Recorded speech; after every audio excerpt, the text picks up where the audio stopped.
मानलं गेलं त्याच्याबद्दल काय सांगू? आज सभागृहामध्ये मी मशिदीवरच्या अनधिकृत भोंग्यांच्या संदर्भामध्ये लक्षवेधी मांडली होती.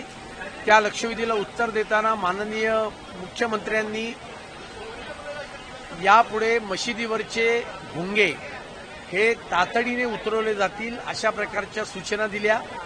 त्याचबरोबर उच्च न्यायालयाच्या जानेवारी 25 मध्ये आलेल्या ज्या निर्णयाचा मी आधार घेतला होता त्या निर्णयाच्या आधाराने सर्व अनधिकृत भोंग्यांवर कारवाई केली जाईल हे सुद्धा माननीय गृहमंत्र्यांनी सांगितलं.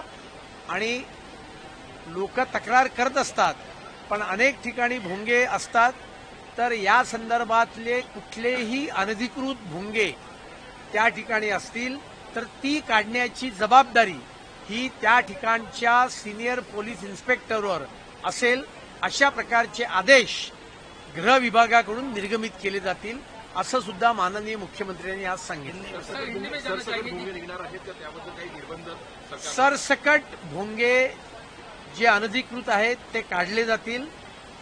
अनधिकृत भोंगे काढण्याची जबाबदारी ही त्या पोलीस स्टेशनच्या इन्स्पेक्टरवर असेल. अशा प्रकारचे आदेश आज माननीय मुख्यमंत्र्यांनी माझ्या लक्षवेधीवर उत्तर देताना निर्गमित केले. आणि मुंबई उच्च न्यायालयाने 23 जानेवारी 2025 जो निर्णय दिला त्या निर्णयाच्या अधीन राहून या संदर्भातली पोलीस कारवाई करतील. हिंदी में जानना चाहेंगे, अवैध लाउड स्पीकर को लेकर के आज क्या कुछ हुआ विधान भवन में? मस्जिदों के ऊपर जो अवैध पद्धति से लाउडस्पीकर लगाकर दिन में 5-5 बार अजान दी जाती है, उसके खिलाफ मैंने लक्ष्यवेधी आज सभागृह में रखी थी. 23 जनवरी 2025 में इसके खिलाफ मुंबई उच्च न्यायालय ने एक महत्वपूर्ण निर्णय भी दिया था. माननीय मुख्यमंत्री ने लक्ष्यवेधी के संदर्भ में जवाब देते समय दो बातें कही कि मुंबई उच्च न्यायालय के निर्णय के अनुसार आने वाले दिन में सभी प्रार्थना स्थल के ऊपर के, मस्जिद के ऊपर के अनधिकृत भोंगे ये नीचे कर दिए जाएंगे. यदि कोई बार बार उस प्रकार की हरकत करेगा तो उनका सामान भी जब्त करने की बात उच्च न्यायालय के निर्णय में की गई है. उन्होंने आदेश दिया है और इस सभी प्रकार की कार्रवाई के लिए जिम्मेदार ये हर पुलिस स्टेशन के इंस्पेक्टर जो रहेंगे वो इसके लिए जिम्मेदार रहेंगे. इस प्रकार के आदेश भी गृह विभाग निर्गमित करेगा. सर, इसमें ये भी जानना चाहिए कि क्या कोई टाइमलाइन जो है वो डिसाइड किया गया है, कोई अल्टीमेटम दिया जाएगा, क्या कोई ऐसा आंकड़ा भी मौजूद है कि पूरे शहर भर में तकरीबन कितने अवैध लाउड स्पीकर है, कितने अवैध ऐसे मस्जिदें हैं?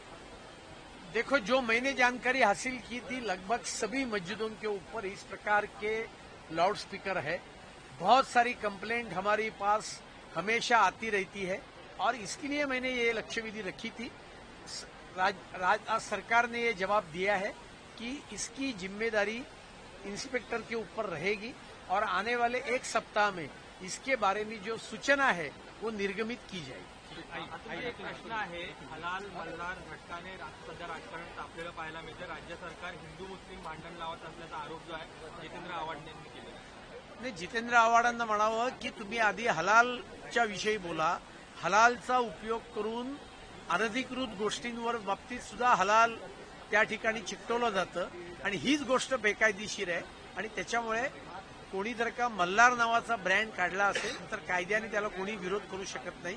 जितेंद्र आव्हाड हे नेहमी जातीयवादी भूमिका घेण्याकरता प्रसिद्ध आहे.